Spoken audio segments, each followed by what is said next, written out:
ارے وَإِذَا سَأَلْتَ فَاسْأَلِ اللَّهَ وَإِذَا اسْتَعَنْتَ فَاسْتَعِنْ بِاللَّهِ. میرے نبی نے کہا جب مانگنا ہو تو اللہ سے مانگنا، پکارنا ہو تو اللہ کو پکارنا. جن پر موت آ گئی، جنہیں اللہ نے پیدا کیا، جنہیں موت دے دی، زمین کے نیچے پہنچایا، یا نہ تمہارے سوال کا جواب دے سکتے ہیں، نہ تمہاری پکار پر لبیک کہہ سکتے ہیں. ایک اللہ ہے جو ہر حال میں لبیک بھی کہتا ہے، پہنچتا بھی ہے، سنتا بھی ہے. کہ لوگ پڑھتے ہیں حدیث شریف اذا استعنت فاستعن باللہ، کہ جس وقت بھی تم مدد مانگو رب سے مانگو. ہمیں اس حدیث سے کوئی اختلاف نہیں ہے، مگر کوئی غلط فہمی میں کا شکار نہ ہو جائے. تو آئے ہر مرغ کے انجیر نے، ہر بندے کا یہ مقام نہیں ہے کہ بھوک لگی ہوئی ہو تو کہے میں نے کسی سے یہ نہیں کہنا کہ کھانا لا کے دو. وہ خاص لوگ ہیں، ان کا مقام ہے اور ان کے لیے یہ حکم بھی ہے اذا استعنت فاستعن باللہ. یہ جس پیغمبر علیہ الصلوۃ والسلام کا فرمان ہے وہی تو کہہ رہے ہیں قولوا انا نستعین برسول اللہ صلی اللہ علیہ وسلم. وہی ان کے صحابہ فرما رہے ہیں فاستعنتہم، میں نے ان سے تعاون چاہا. اور خود یہ بات واضح ہو گئی کہ یہ مقام ہے جس طرح حضرت ابراہیم علیہ الصلوۃ والسلام بیٹھے تھے منجنیق میں اور آگ میں گرنے والے تھے تو کیا ہوا تھا؟ جبریل آ گئے تھے، کہا تھا حل لک من حاجہ، اے ابراہیم کوئی حاجت ہو تو بتا دو. فرمایا اما الیک فلا، تم کون ہوتے ہو میری حاجتیں پوری کرنے والے؟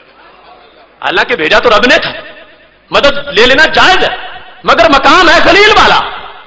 وہ کہنے لگے چلو میری مدد نہیں لیتے تو رب سے تو کہو وہ تمہاری مدد کرے.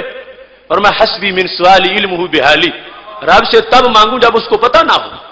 اب بتاؤ کیا اس پر دعا مانگنے کو بھی حرام کہہ دو گے؟ نہیں، دعا جائز ہے اور رب کی مدد کے جو مظہر ہیں ان کی مدد بھی لینا جائز ہے. اذا استعنت فاستعن باللہ کا مطلب یہ ہے کہ اتنے رب والے بنتے بنتے آگے بن جاؤ کہ جس وقت اتنا اندر حوصلہ ہو، اتنا توکل ہو، اتنا صبر ہو کہ میں نے تسمہ بھی کسی سے نہیں مانگنا چونکہ میں نے رب سے مدد مانگنی ہے. اور اگر ادھر دعائی امریکہ کی ہو اور اپنی حکومت بچانے کے لیے اور مدد کے فلسفے دوسرے سمجھائے جائیں تو یہ بات درست نہیں ہے. میرے نبی علیہ الصلوۃ والسلام نے واضح کر دیا، حدیث سے یہ مطلب ثابت ہو گیا ایاک نعبد و ایاک نستعین، عبادت اور چیز ہے اور استعانت اور چیز ہے.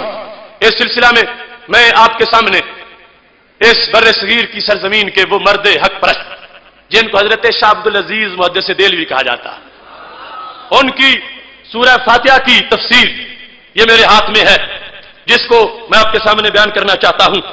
اب اس مقام پر یہ آیت فاتحہ کی ایاک نعبد و ایاک نستعین صفحہ نمبر 8 بڑی لذیذ توحید بیان کرتے ہیں.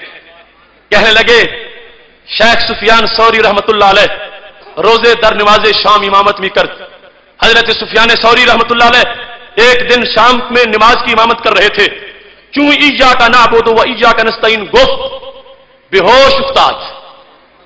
جب ایاک نعبد و ایاک نستعین پڑھا تو بے ہوش ہو گئے. یہ اسرار توحید کی لذت پانے والے لوگ، کھوکھلے نہیں کہ اوپر سے سب کچھ کرتے رہے اندر نماز میں بھی دھیان نہ ہو. پڑھا ہے تو بے ہوش ہو گئے، گر گئے. جس وقت ہوش آیا گفتند ہے شیخ تراچے شدہ، شیخ تجھے کیا ہو گیا؟ جماعت کراتے ایاک نعبد و ایاک نستعین پر بے ہوش کیوں گر گئے؟ فرمانے لگے ترسیدم کے مرا بگوین کے دروگو چراغ طبیب دارو می کھائی. مجھے شرم آئی ہے کہ مجھے فرشتے یہ نہ کہ اے جھوٹے، بیمار ہو جائے تو دوائی تو جا کے طبیب سے لیتا ہے. میں ڈر گیا کہ مجھے جھوٹا نہ کہا جائے کہ شرم کر، تو دوائی تو جا کے لیتا ہے طبیب سے. اور کہتا یہ ایاک نعبد و ایاک نستعین، کہتے ہیں جب یہ مطلب مجھ پہ غالب ہوا میں بے ہوش ہو گیا. یہ ہے خاص لوگوں کا مقام کہ جنہوں نے تصوف اور توحید کی رموز بتائی ہے. یعنی یہ ہیں جو گزارا کر لیتے ہفتہ ہفتہ بھی کہ رب نے بھیجا تو کھائیں گے ورنہ نہیں کھائیں گے. خشک نہیں، یہ تر عقیدے والے جو باقاعدہ پریکٹیکل بھی کر کے دکھا دیتے ہیں استعنت فاستعن باللہ، یہ مقام پا لیتے ہیں تو وہ ولایت کے مرتبے کے لحاظ ایسے مقام پہ پہنچ جاتے ہیں. اب اس بات کو بیان کر کے کیا بتایا حضرت شاہ عبدالعزیز محدث دہلوی رحمۃ اللہ علیہ نے؟ یہ لفظ غور سے سننا اور غور سے آگے سنانا. کیا لکھا ہے شاہ عبدالعزیز محدث دہلوی رحمۃ اللہ علیہ نے؟